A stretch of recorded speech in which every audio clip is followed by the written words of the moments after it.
Hello everybody, it's Wyvern here with another bit of Total War Warhammer 2 Quick Match gameplay. This time around we are going to have a bit of a double cast with the Greenskins, focusing on how to make a build that's all melee with ye old orcs. And of course, what self-respecting lad would dare use something as cowardly as an error or try to keep the fight away from him? We all wouldn't get stuck in, and so really wanted to try a bit of a build that would emphasize that. So for my lord, I decided, and of course, to counter, there are certain factions that you really can't afford to do this with, unfortunately. But for the factions like Empire, for example, I think you've got a pretty decent chance. Unless the Empire brings Pistoliers, you can catch all of their skirmishers pretty effectively, and even without,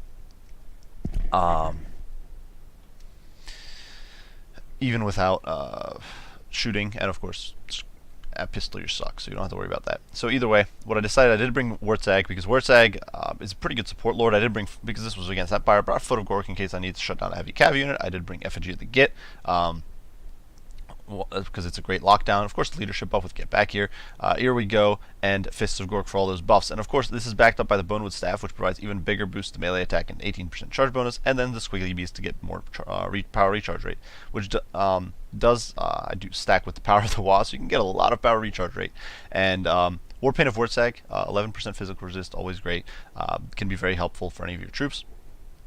And so he's all in all, he's a solid combat lord. He's pretty not cheap, but he's affordable. He's got good charge bonus, and hits pretty hard. So if you're able to hit someone on a charge, he'll do pretty well. And he's somewhat survivable. He's got 36% physical resist and 55 armor, so it's definitely passable. So regardless, Wartsag, he's an absolute champ. No other heroes, so definitely going a little risky here. Definitely knew that if my opponent decided to bring, say, Balthazar and Witch Hunters, I'd have to hide for most of the game, so as to avoid getting sniped. But for the rest of the army, 3 units of Black Orcs do make up the core. Of course, these guys will crush through anything, including great swords, and obviously they're immune to psychology, so they'll hold out against terror bombs from units like Griffins and Royal Elf Griffites and Demigriffs and all that sort of stuff. On the flanks, we do have 4 units of Orc Boys, 2 on each flank. These guys are really just there to extend the line and to deal with any peripheral units. Obviously, Empire often will have spears or swordsmen on the flank, and Orc Boys will outtrade them in a straight-up fight, just because they have a lot more HP. You can see they've got about 1,000 more HP overall than the Empire guys do. And while their melee stats aren't as good, they definitely do hit a bit harder and have a much bigger charge bonus. So overall, these guys are definitely pretty good. On the far flanks, we do have 2 units of Savage Orc Big Guns. If my opponent brought cavalry, these guys would help deflect them. And if my opponent didn't bring cavalry, these guys will crush through Empire infantry with contemptuous ease. Monsters weapon strength, good melee attack, all that sort of stuff really does make these guys pretty potent. And of course, Frenzy once again means they're immune to psychology, at least for a little bit. 2 units of Nasty Skulkers in the back to lock down enemy troops that try to get in the back line. And out on the flanks, you can already see fighting going down. I did bring 2 units of Goblin Wolf Riders, the Moon Howlers, as well as the vanilla variant, which is trying to shift across to counteract enemy Outrider play and just provide some nuisance harassability on the back line and an ability to shut down cannons, that sort of stuff. Finally, a single unit of Broken Tusk Mob over here in the center to shut down enemy large and kind of provide some extra mass if my opponent did bring a Griffin or some Monster Scav or that sort of stuff. For my opponent, a bit of a kind of classic Empire build, really. 2 units of Outriders trying to play clever on the flanks, so I immediately do pull back with the Moon Howler, so don't want him fighting Carl over here. So these guys are going to retreat. 2 Outriders, as we mentioned. Karl Franz, interesting pick nowadays. You don't really see him all too often, especially as he doesn't have magic support here. He does have Stand Your Ground, the Reichland Runefang, I do believe. That might be Galmaraz, I'm not entirely sure. The Reichland Runefang, as well as Foeseeker. So, decent selection of spells. He also does have Hold Your Line, which I don't think is worthwhile on the Griffin, but nonetheless, pretty potent stuff. And I believe Karl's been buffed a little bit damage-wise lately. The front line is a mix of Swordsmen, Sigmar's Sons, a single unit of Great Swords anchoring things in the middle here. And they are backed by some crossbows, so a bit of a lack of AP, and definitely something my opponent was most likely hoping for the Outriders to compensate for that. And finally, in the very back, 2 units of Demigriff Knights with Halberds, who will provide a pretty powerful anti-large solution, though obviously the armor piercing is a bit wasted against Greenskins. Honestly, against Greenskins, you're much better off simply bringing simple Reichsguard. Over here you can see the Outriders pressed a little too close. Perhaps my opponent underestimated the speed of the Savage Orc Big Guns. The Savage Orc Big Guns do actually have 37 movement speed, so they are pretty quick. They're pretty quick on their feet, and you can see they tore down a few Outriders here. In the meantime, I did pull back my Orcs. My Goblin Wolf Riders. You can see over here the Broken Tusk Mobs have been pulled back, and in the meantime, in the front, you can see I accidentally hit the boys with the Fists of Gork, which was a mistake. I was trying to get them on the Black Orcs and misclicked. So, oh well, it happens. The Great Swords are still getting chopped through, which is important. And here in the front, I do actually catch Carl as he pops all his abilities. I catch him with Effigy at the Git, and I'm charging it with Word Sag. And of course, Word Sag with that charge bonus can land some decent meaty hits on him. Black Orcs, of course, will just chew through the Sigmar Suns. They will take some damage in return, but really not enough. And I do cast Here We Go here on Word Sag, and you might be wondering why I would do that, but it's actually because it keeps locking onto your troops. It's targeted onto an ally, so this way I get it to cover both the Black Orcs as well as the lads, rather than just one or the other. Fortunately, the Nasty Skulkers here are getting peppered down pretty badly, but you can see here with the Wolf Riders interfering with the Outriders, running them down. One of the few units that the Wolf Riders can beat in melee. Thanks to that, the Savage Orcs, big guns over here, are able to trade pretty effectively with the Demigryphs, and now the Demigryphs are charging away, trying to retreat, but that is going to be a big mistake. My opponent's going to pile into the Nasty Skulkers and get smoke bombed. On the other flank, even worse, these poor Demigryph Knights do get caught with a smoke bomb. They are caught by the Broken Tusk Mob, and they are getting absolutely slaughtered here in the pits. So definitely some rough stuff as the Empire flank is completely collapsing. You can see shatters happening all along. These Savage Orc big guns having won their fight with the Swordsmen, collapsing on these swords, and really things are kind of snowballing out of control. Carl does make it back up into the air with some help from Foe Seeker, and you can see Word Sag is kind of retreating. I stick him on the Demigryph Knights where his AP can really make a difference. And you can see he does drop like 3 models there. He's definitely no slouch in melee. And you can see those guys just completely collapsing, the Outriders shattering, and that really just does leave Carl, who does rout here with the Black Orcs there, and of course with just the handful of Tattersouls and Sigmar Suns left, it really is a end game. So I think this is a pretty solid list. We'll definitely see one more game I thought was pretty decent with this list, or worth examining. Obviously, it was a pretty quick snowball effect sort of thing. Empire can sometimes do. Obviously, the lack of magic here definitely undermined my opponent a little bit. And there were some slightly questionable choices in my opponent's build. Specifically, the Demigryph Knights with Halberds, I think, were a bit off. If you're trying to deal with the Greenskins, you're better off just bringing Reichsguard. They're cheaper by a lot. They'll still crush most of this infantry, and just with their devastating charge, and even against the Black Orcs, they'll do okay. And honestly, Demigryph Knights with Halberds, you don't need that. You don't need that AP anti-large. Really, the only thing you might need it for is against the Broken Tusk Mob. But even there, with Reichsguard with some buffs or some magic or some handgun fire or even Outriders skirmishing, can pick these guys apart pretty effectively. So yeah, I was pretty satisfied with his build, and let's hop on over to a bit of another match just to see what goes down.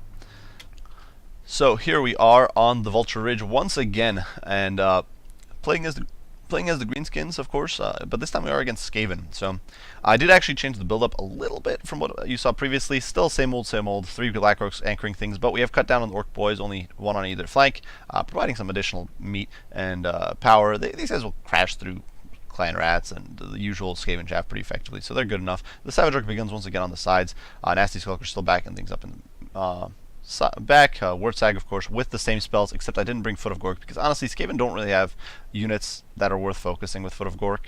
They just aren't there. Single unit of Broken Tusk Mob here in the back, once again, providing some shutdown in case my opponent brought Doom Wheels or Rat Ogres or units like that. These guys will still be a good choice. And on the flanks, Moonhowlers and Dirkit Squigs on one end, and 2 units of Wolf Riders on the other. So I would definitely went a little heavier on the cavalry this time around because I knew that if my opponent brought, say, Gutter Runners or Night Runners, I could be in a lot of trouble. They could pick me apart, they could take it down most of these squishy peripheral units, and then leave the Black Orc core very exposed and very vulnerable. So I did decide to go a little heavier on the skirmish ability, and yeah, let's see how things break down. For my opponent, his front line is a pretty conventional sort of rat front line. You have 3 units of Clan Rat Shields, 2 Plague Monk Sensor Bearers, so a lot of AP. These guys, of course, do have that demoralizing effect. It's Contaminate, I do believe, which is -10 leadership, so definitely pretty significant. Of course, with their Frenzy, their AP. I'm not entirely sure. I think they might actually beat Black Orcs in a straight-up fight. If they don't, it's definitely very close. They definitely have better melee defense and better melee attack than Black Orcs, at least it's when their stats are up. But their weapon strength is a little bit lower. They do have physical resist. So honestly, I'm not entirely sure, and they have a little less HP, so I'm not entirely sure who beats who, but it would definitely be very close, and the costs are pretty close too. Behind that, my opponent has brought 2 Rat Ogres, so providing some additional AP, of course, because Black Orcs can be a very nasty threat to the Skaven, who don't have that many AP options. Skrulk in the middle here. Skrulk, of course, a very potent lord. I don't think anybody argues that or debates the fact that he's probably the best choice for the Skaven. Coming with Pestilent Birth for Plague Monks, Vermintide, Blessed with Filth, and that's it actually. Also does have Plague Rash, which debuffs Vigor, definitely pretty solid. Aura of Pestilence for -5 melee attack, Stand Your Ground, a Rod of Corruption, and Liber Bubonicus.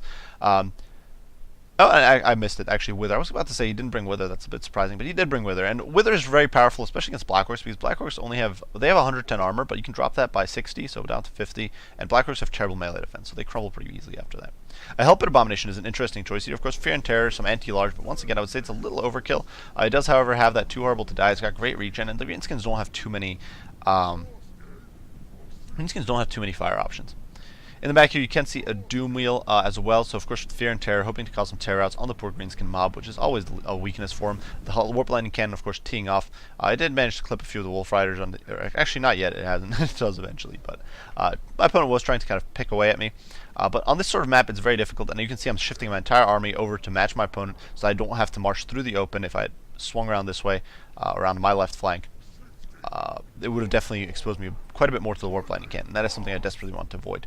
The Warp Lightning Cannon, though, fairly lightly protected here with only a Clan Rats with shields, so definitely a bit exposed. And you can see my opponent is trying to bait me over the top. He's trying to force me to attack him, but I'm simply repositioning my army. Sometimes you have to be a little patient.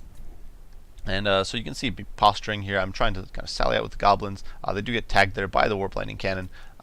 But honestly, they're Goblin Wolf Riders. This is a 300 gold investment. If they get tagged by the Warp Lightning Cannon, I'm honestly not sure if it's actually a lot. Even if you broke down the Warp Lightning Cannon's cost by ammo, I think that might still be lost money, and that's saying something. So it definitely doesn't really matter to lose a few Goblin Wolf Riders. So I finally do decide that to crest the ridge, figuring, you know, this is a decent place to fight, and honestly is. One thing people often don't, I think, consider is the sort of vertical aspect of the game. They kind of imagine everything's on a 2D plane, like you often have in other RTS games, honestly. But it's not. And so here with my opponent right here, he probably thought that he could shoot over the top. He will be able to probably clip them as they crest the ridge, but once they're here in the fight, they're going to be so mixed in that the Warp Lightning Cannon won't have any shots, and that's going to be really pretty bad for the Skaven. So you can see the gaps are being closed very, very quickly. Of course, the Black Orcs piling in, and I'm immediately casting a spell on these Black Orcs. And of course, that's going to provide an additional melee attack buff, of course, with the Bonewood Staff, an additional melee attack buff, an additional charge bonus buff, which will be huge in these early engagements. You can see Wordsack dives right in, but my opponent counterplays with Liber Bubonicus, and of course, Orc leadership is very weak, so you don't want to be losing Wordsack to a Liber Bubonicus cast. I really need to get out here, and so Wordsack does start pulling back almost immediately. In the meantime, my cavalry is flanking around the sides. You can see my opponent does pull his spears back here to counter, thinking I'm going to go after his artillery piece. But I pull a bit of, you can see he's getting some summons. He summons some Plague Monks to flank the Black Orcs, but I do pull a bit of a fast one here with the Cav, and the Moon Howlers and the Dark Squigs are just going to collapse on his backline, rather than staying out in the open. You can see the Savage Orc Big Guns have a very good trade because they're huge HP, and their armor is irrelevant. They're relying on their physical resist, so they're able to kind of crash through these Plague Monk Sensor Bears, and now with the Cav coming in, things are going to look very grim. Broken Tusk Mob does hit the Doom Wheel, which has been smoke bombed, and it's tearing through it. The Black Orcs here are getting mauled pretty bad by the Rat Ogres and Plague Monks and Helped Abomination, but honestly, the rest of the field is already swinging. You can see the balance of power is still pretty even, but the way things are looking, it's definitely much more favorable to me than to my opponent. You can already see this pocket over here is being collapsed. These Plague Monk Sensor Bears are basically gone. These Clan Rats are basically gone. You can see I do drop an effigy to get on the Doom Wheel, trying to knock it out, because that Fear and Terror is one of the last things that could really ruin my day. And with my cavalry not having committed, these Clan Rat Spears, sure, they're a cheap investment, but it's still about 300 gold that my opponent doesn't have in the fight. Over here, I do manage to sneak past with the Goblin Wolf Riders, jump onto the Warp Lightning Cannon, and kind of start massacring the crew here. Wolf Riders, of course, are not a great combat unit. They're not going to do too good. They're probably going to lose. They'd probably struggle to beat even the crew of the Warp Lightning Cannon. And with these Spears, they don't stand a chance, but they're tying it down. They're wasting my opponent's time. In the meantime, this unit of Clan Rat Spears gets picked apart by Savage Orcs and Goblin Wolf Riders. So definitely some brutal stuff. And you can see that front line completely buckles, and things very much start turning in my favor. The Doom Wheel here does finally break. It will be able to escape because I don't have any more snares left, and the Moon Howlers here are actually, I do believe, going to route to Terror. My opponent's still summoning Clan Rats, still trying to turn the tide there, but really at this point things are very grim. You can see the Rat Ogres here have routed. Rat Ogres don't have regen like, say, Trolls, so once they're out, they're basically out for good. You can see the Warp Lightning Cannon crew does shatter. Sure, the Wolf Riders are probably not going to last very long, and I don't micro them very well here. I could have just pulled away. I actually do try to pull away, but it doesn't matter. They're getting slaughtered. If they get jumped by the rat ogres, they're going to get mauled. But either way, at this point, you can see the fight has basically snowballed out of control. That shock and awe early engagement with the sweeping cavalry really buckled my opponent's leadership. Skaven, once they break, of course, and I actually do have the resources to pursue them fairly well. Skaven, once they break, they're kind of doomed, and you can see the orc boys here just crashing through the Clan Rat spears. The broken tusk mob plowing through the Hell Pit Abomination, and just doing a great job. And of course, Lord Skrull here is just getting slaughtered. And you can see I do drop a Here We Go here just to get that extra melee attack. And of course, with Bonewood Staff, Here We Go is plus 44, but then you get an additional plus 13 thanks to Bonewood Staff. So these guys are up to 82 melee attack, which isn't even counting their bonus versus large. So with bonus versus large, these guys are sitting at 94 melee attack against the Hell Pit Abomination. It's basically getting hit with every single attack. So it's getting chopped through very, very quickly. Obviously, it does have too horrible to die, but the rest of the army at this point is buckling. You can see the rat ogres here getting intercepted by Savage Orc big guns. A terrible engagement for the poor rats, if there ever was one. You see, those big guns are almost as big as the rat ogres. Like, I find it hilarious how the orcs are considered infantry-sized, and they're often bigger than certain large units. They're probably bigger than Goblin Wolf Riders, for example. Dirk and Squigs jumping in. Squigs have immunity to psychology, so they actually have a bit of an advantage in this sort of fight. And you can see just this overwhelming tide of Greenskin mass and muscle. You can see Clan Rat Spears are shattering on the flanks. These Plague Monks were summoned units, so they're deteriorating. They'll be gone pretty soon. Goblin Wolf Riders and Black Orcs. Just the Black Orcs left at this point is basically game for the poor Skaven. My opponent does actually pull a pretty fast one here. I did try to intercept the Doomwheel with Wordzag, figuring, he'll trade fairly well. And at this point, I knew the game was basically in the bag, so I charged Wordzag and figuring, things could go well. And as it turned out, the Doomwheel not only did it beat Wordzag, it actually routed him. And this could have actually been a bit of a clutch play there for my opponent. Had it happened a little bit sooner, and you can see Wordzag here is a routing, and but fortunately for me, the Doomwheel does shatter at that point. And so as does the rest of my opponent's army. So for this sort of build, I definitely think Greenskins can be viable without missiles. Obviously, you don't want to do this against every faction. If you go against... There's some factions that you just can't catch on foot, or you'll struggle to catch on foot. For those sorts of matchups, or in some factions, against some factions you might want artillery, like it's Wood Elves, but certainly there's some factions where Greenskins shouldn't be going well melee. But I think in some of the more slower-paced factions, like Skaven, like Empire, factions that don't have that many monstrous units either, you can definitely pull it off, I think, with the Greenskin. With the Greenskin mob. And you saw in this game just how much shock damage you get out of your troops. Even your boys on the charge do pretty well. And of course, with the buffs from Wordzag, you've got constant source of Here We Go, constant source of melee buffs and that sort of stuff going down all the time. And of course, if you can oversaturate the backline, just distract your opponent with this many sort of cav units. A rear charge penalty is a rear charge penalty no matter what. It doesn't matter if it's a Goblin Wolf Rider or if it's a Dragon Prince or a Grail Knight. It all counts as a rear charge penalty. So against low leadership factions like Skaven, honestly, even against Empire, you could even try it against Bretonnia. That I wouldn't recommend it there, just because Bretonnia has so much can just dominate the cav game so well. But you can definitely buckle backlines pretty effectively. And of course, the Moonhowers do cause fear, so you throw them in. They're doing some great debuffing work against, especially these lower tier troops like Clan Rat Spears or Clan Rats with shields and units like that. And yeah, you can buckle things incredibly quickly. You can see the Plague Monk Sensor Bears wiped to man, almost slaughtered entirely. The game and the actual fighting in that game only lasted about 2 minutes before everything had generated into just a pocket of monsters and heroes trying to hold against the Green Tide. So I definitely think it's a pretty good build. Certainly there's ways to counter it, but for the factions against which you'd use it, it can work, and it can be a lot of fun. So I do hope you guys enjoyed the video. If you did, be sure to leave a like and subscribe down below. If you have any comments, criticism, anything like that, be sure to share them. I'd love to know what you guys think, and any advice and all that is always welcome. As usual, guys, I do appreciate you all for watching, and I will see you all in the next one. Bye for now.